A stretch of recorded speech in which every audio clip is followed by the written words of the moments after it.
திராவிட முன்னேற்றக் கழகத்தின் சார்பிலும் இந்த ஆட்சியினுடைய தலைவர் முத்துவேல் கருணாநிதி ஸ்டாலின் அவர்களுடைய தலைமையிலான ஆட்சி என்பது திராவிட முன்னேற்றக் கழகத்தினுடைய அச்சாணி உயிர் மூச்சு கொள்கையான மாநில சுயாட்சி எப்படி அண்ணா எங்களுக்கு கொடுத்து விட்டு போன உயிலை கலைஞர் கட்டி காப்பாற்றினாரோ அந்த வகையில் அவருடைய வழியில் அவர்கள் தலைவர்களின் வழியில் இன்றைக்கு முத்துவேல் கருணாநிதி ஸ்டாலின் அவர்கள் இந்த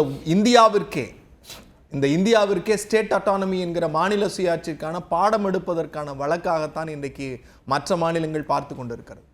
ஆளுநர் என்று சொன்னால் ஏதோ வானளாவிய அதிகாரம் படைத்து வானத்தில் ஏறி உட்கார்ந்து கொண்டு கோழியை ஏறி பிடித்து கொம்பு வைத்து வால் வைத்து சுழற்றுகிறவர் ஆளுநர் அல்ல.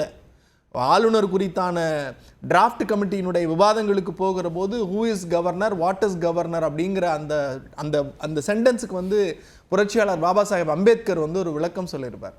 அந்த விளக்கம் என்பது அவர் சொன்ன வார்த்தைகள் என்பது ஒரு மிகப்பெரிய புனிதமான வார்த்தை. அந்த வார்த்தை என்னன்னா, governor is nothing but a guardian of the constitution.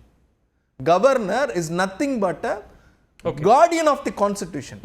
ஒரு இந்திய அரசியலமைப்பு சட்டத்தினுடைய பாதுகாவலராக இருக்க வேண்டியவர், சட்டத்திற்கு உட்பட்டு நடக்க வேண்டியவர், அந்த சட்டத்தை மீறாமல் பாதுகாக்க வேண்டிய பொறுப்பில் பார்டனாக கார்டியனாக இருக்கக்கூடிய ஒரு நபர் என்கிற அந்த இடத்தில் உட்கார்ந்து கொண்டு RSS ரவியாக செயல்பட்டு கொண்டு தான் சொல்லுவதுதான் சட்டம், அம்பேத்கர் எழுதியதெல்லாம் சட்டம் அல்ல, தான் என்ன நினைக்கிறேனோ அதுதான் இந்திய அரசியலமைப்பு சட்டம் என்று RSS வகைராக்களுக்கு தேவையான சட்டத்தை அவர் ஒரு வகையில் ஏற்றி கொண்டிருந்தார் என்றால் சட்டத்தின் பூர்வமாகத்தான் நாங்கள் கேள்விகளை வைக்க முடியும். நாங்க சட்டத்திற்கு புறம்பா அவர் என்ன செய்ய முடியும், என்ன செய்ய முடியாது. இந்திய அரசியலமைப்பு சட்டம் சரத்து 200, 201, 200 சப்கிளாஸ் 2 இந்த 3 தவிர வேற எதுலயும் அவர் செயல்பட முடியாது. மாநிலங்கள் இயற்றுகிற சட்டத்திற்கு அவர் ஒப்புதல் கொடுக்கணும்.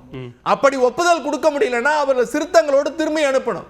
அப்படி திரும்ப அனுப்பினா நாங்க அந்த மசோதாவை திரும்பி அனுப்பினா அதுக்கு ஒப்புதல் கொடுக்கணும், இல்ல குடியரசுத் தலைவருக்கு அனுப்பணும். இந்த 4 வகைராக்களை தவிர ஆளுநருக்கு சட்டப்பூர்வமாக வேறு எந்த வழியும் இல்லை. இங்க உச்சநீதிமன்றம் இன்னைக்கு என்ன கேட்டுச்சு, உனக்கு சட்டம் இயற்றினாங்க, உனக்கு எவ்வளவு நாள் தேவைப்படும், யாரோட நீ விவாதம் நடத்தியிருக்க, இதெல்லாம் ஒரு ஆளுநருக்கு அசிங்கம் இல்ல, ஒரு ஆளுநருக்கு கேவலம் இல்ல. உன்னைய கேட்கிறாங்க, ஆளுநர் இங்க வா, நீங்க வந்திருக்கீங்கல்ல, உங்கள்கிட்ட மசோதா எடுத்து அனுப்பியிருக்காங்கல்ல, எங்க சுதந்திரம் பெற்ற காலத்திலிருந்து இன்றைக்கு வரைக்கும் சொல்லுகிறார்கள், மக்களால் தேர்ந்தெடுக்கப்பட்ட அரசாங்கம் தான் உயர்ந்ததை தவிர ஆளுநர்கள் இல்லை. They are mere a guardian. They can guide, they can advise, but the advice guidance is not a law, it's an opinion. அதத்தான் டிராஃப்ட் கமிட்டியில் அம்பேத்கர் தெளிவா சொல்றார்.